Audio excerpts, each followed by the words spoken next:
Olá, eu me chamo Lucian e eu sou autista e TDAH.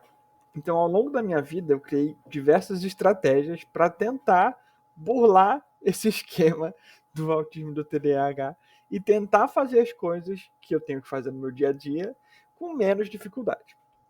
E aí, um aluno meu me perguntou recentemente, ele comentou, na verdade, que ele tinha essa dificuldade, que ele tinha dificuldade de arrumar o quarto, porque ele pensava nas coisas e ele ia arrumar primeiro as roupas, depois ele ia arrumar a cama, depois ele ia arrumar, varrer o chão. E são muitos estímulos ao mesmo tempo e ele não conseguia lidar com esses estímulos e chegava um momento em que ele desistia. Isso quando ele conseguia levantar. Enfim, pode parecer bobeira, mas para quem vive com TDAH é bem pesado, porque ainda que você tente, ainda que você consiga vencer a disfunção executiva, ainda que você consiga de fato lá tentar tratar o que você tem que fazer, que você tem que arrumar o quarto, você tem que fazer as coisas, nem sempre você vai conseguir, porque as coisas vão estar lá o tempo todo, com vários estímulos, e pode ser que você não consiga lidar com eles.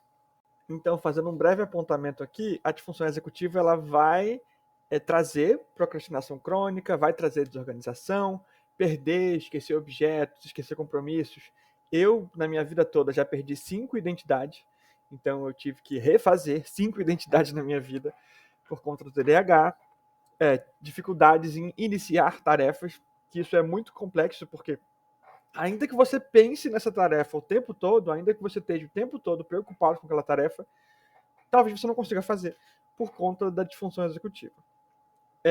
Problema de gerenciar o tempo, memória de trabalho fraca, esquecer as instruções ou esquecer o que fazer. Então, a tentativa aqui que eu vou fazer é te dar esse passo, que é tentar te dar instruções para você saber o que fazer no momento que você precisar fazer isso.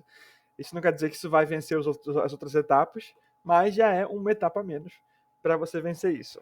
Então, a disfunção executiva ela vai abranger não só o TDAH, mas também quem tem TEA, quem tem lesões cerebrais, quem tem depressão, ansiedade, algum trauma, quem tem doenças neurodegenerativas, como o Alzheimer. Então, ela atinge quem está lidando com TDAH, mas também atinge outras áreas da psicologia e de outros transtornos.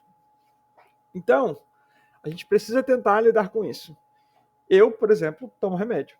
Tomo um remédio para TDAH e é um dos passos para poder conseguir vencer a disfunção executiva. Antes, eu passei a minha vida inteira sem saber que eu tinha TDAH, eu tive um reconhecimento tardio, eu fui laudado tardiamente. Então eu passei a vida inteira tentando criar mecanismos mecanismos lógicos, né, para poder vencer o que eu tinha, que eu nem sabia que eu tinha. E no final das contas era um TDAH, era um TEA nível 1. Então, eu criei funções lógicas na minha vida para vencer o que outras pessoas não precisam fazer, ou que outras pessoas não precisam criar ideias lógicas, nem serem tão complexos para poder arrumar um quarto. Enfim, vamos lá. Tendo explicado então um pouquinho do que é a disfunção executiva, a gente entende que ela afeta principalmente a memória de trabalho. Então, você vai estar com dificuldades de saber o que fazer naquele momento. Então, ainda que você esteja arrumando a cama, o outro problema vai vir na sua mente. E aquele outro problema vai vir na sua mente com a mesma força que você está arrumando a cama. Então, você não vai saber, não vai conseguir ter a escolha do que fazer naquele momento e, eventualmente, você vai ceder a esse outro trabalho que está te chamando e, eventualmente, você vai ceder a outro trabalho que está te chamando e, eventualmente, você vai ceder a outro trabalho que está te chamando. Então, vira uma bagunça. Então, eu já arrumei muitas vezes o quarto assim. Então, uma coisa que se demora sei lá, meia hora para arrumar o quarto, eu posso passar o dia inteiro arrumando o quarto e ainda assim não terminar a tarefa que eu me propus a fazer naquele dia, porque 1 milhão de coisas me chamou a atenção durante a arrumação desse quarto. Então, isso é um grande problema de disfunção executiva. Então, eu criei esse método, mas também eu passei horas e horas no YouTube ao longo da minha vida inteira, Então, assim, sempre que eu tinha problemas com coisas simples, não conseguia arrumar o quarto, eu ia no YouTube, como arrumar o quarto? Eu sempre achava vídeo das pessoas, geralmente diaristas, geralmente pessoas que moram fora, que fazem faxina. Então, são vídeos muito legais, que as pessoas arrumando o quarto. Então, assim, eu ficava observando como elas arrumavam o quarto, e uma delas, inclusive, comentou que ela arrumava indo de um canto ao outro do quarto, passando por todos os pontos. Vou explicar mais ou menos como é que funciona. Então ela comentou que ela passava de uma quina do quarto, né, o cantinho do quarto, e ia limpando de um canto até o outro canto, fazendo essa diagonal ali, né? Não sei se vocês conhecem química, mas se vocês em algum momento já estudaram química na vida de vocês, a gente aprendeu o diagrama de Linus-Pauling. Esse diagrama de Linus-Pauling, ele faz a distribuição eletrônica dos elétrons, e ele faz exatamente dessa forma. Então eu automaticamente associei isso ao diagrama de Linus-Pauling, porque é uma distribuição feita exatamente dessa forma, né? Então você começa num canto, e é um canto extremamente pequeno, que é fácil de limpar, e você vai aumentando o nível de dificuldade. Então você começa nesse cantinho e você vai passando para os cantos maiores. Então imagina que seu quarto é feito de azulejos, tem vários azulejos no chão. Você vai primeiro começar do azulejo número 1, lá no canto. Então a gente começou desse azulejo número 1, eu fiz uma representação gráfica aqui de como seria seu quarto visto de cima. Estou falando do quarto, mas pode ser qualquer cômodo, tá? Pode ser cozinha, pode ser sala, mas quarto geralmente é o que as pessoas têm muita dificuldade de lidar, porque é também um dos que bagunça mais rápido, né? Então, saindo do azulejo 1, a gente vai para o 2 e para o 3. Então, a gente saiu de uma área pequena, fomos para uma área um pouco maior, que é a do 2 e do 3, e a gente vai limpar nessa diagonal. Então, a gente começa de um canto e vem aumentando a limpeza, e assim sucessivamente. A gente passa do 2 para o 3, para os próximos, que estão aqui representados pelo 4, 5 e o 6, e depois sucessivamente. Aí a gente chega na maior área do quarto, que seria o 7, 8, 9, 10, que seria essa área inteira na diagonal. E depois a gente vai diminuindo a dificuldade. Então você começa por um canto fácil, vai aumentando a dificuldade, limpando na diagonal. Chega um momento em que você está no meio da arrumação, está ali no auge da arrumação, então tem uma área maior para arrumar. E você vai novamente passando a diminuir a dificuldade dessa tarefa. Enfim, pode parecer muito bobo, mas para quem tem TDAH faz total diferença saber isso na vida, porque isso ajuda na memória de trabalho, ajuda na memória executiva, ajuda em saber qual é o próximo passo, ajuda em conseguir ver o detalhe e saber o que fazer na próxima tarefa, entendeu? Então, você evita de ficar sendo atordoado o tempo todo por tarefas que estão te chamando. Todas as tarefas no quarto estão te chamando naquele momento.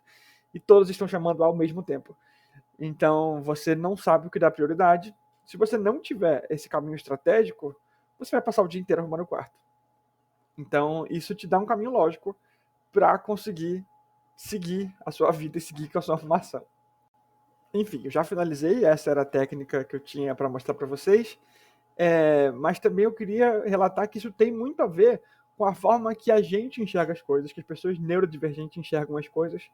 É que as pessoas neurotípicas, no geral, elas enxergam do todo para o detalhe. Então, instintivamente, elas fazem uma ideia geral do que está acontecendo, elas têm uma ideia mais intuitiva, global do ambiente. Mas as pessoas que são neurodivergentes, elas não têm essa imagem intuitiva global. Então, ela vai olhar o detalhe. Então, o foco nos detalhes vem primeiro, e depois que você constrói um panorama geral. Então, primeiro vai no detalhe, ali nos específicos, no que está chamando a sua atenção, naquele momento, e depois que você vai conseguindo construir um panorama geral. E é por isso que muitas vezes a gente trava quando a gente vê uma tarefa muito grande vem pela frente. Então, eu sempre questionei com a minha terapeuta que, para mim, antes de ter o diagnóstico, qualquer tarefa era um problema. Era um problema a ser resolvido, né? E era mesmo, era um problemão qualquer tarefa, porque toda tarefa eu precisava passar por esse processo de disfunção executiva, eu precisava passar por esse processo de conseguir lidar, de fazer um desenho experimental de como que eu ia fazer, que seja escovar o dente. Eu preciso passar por esse processo de levantar, qual é o melhor caminho. Eu sei que a hipotenusa é sempre a menor área, então eu vou passar pela hipotenusa. Enfim, minha cabeça é complexa nessas coisas. Então eu preciso criar essa ideia lógica mental. Então, ainda que as pessoas não percebam, está sempre acontecendo isso na minha mente. E está sempre passando por esses processos de conseguir lidar com as tarefas do dia a dia mais simples, por mais simples que elas sejam, dessas formas lógicas e complexas, e precisando dessas coisas para poder conseguir viver. Enfim, é isso. Acho que espero muito ter conseguido ajudar alguém aí que está passando por isso, assim como eu passei por muitas vezes na minha vida. Bom, se você também tem TEA ou TDAH, comenta aqui embaixo quais outras atividades vocês também enfrentaram grandes dificuldades para poder realizar, que eu vou tentando comentar, deixar meus comentários e a gente abre uma discussão aqui, que é sempre muito bom encontrar outras pessoas que passam pelas mesmas coisas que eu, que até pouco tempo atrás eu não entendia que eram coisas específicas só minhas, ou não só minhas, na verdade, como de muitas outras pessoas, mas que os neurotípicos não vivem, só as pessoas neurodivergentes tendem a ter que lidar com isso, né? Enfim, até mais. Tchau, tchau.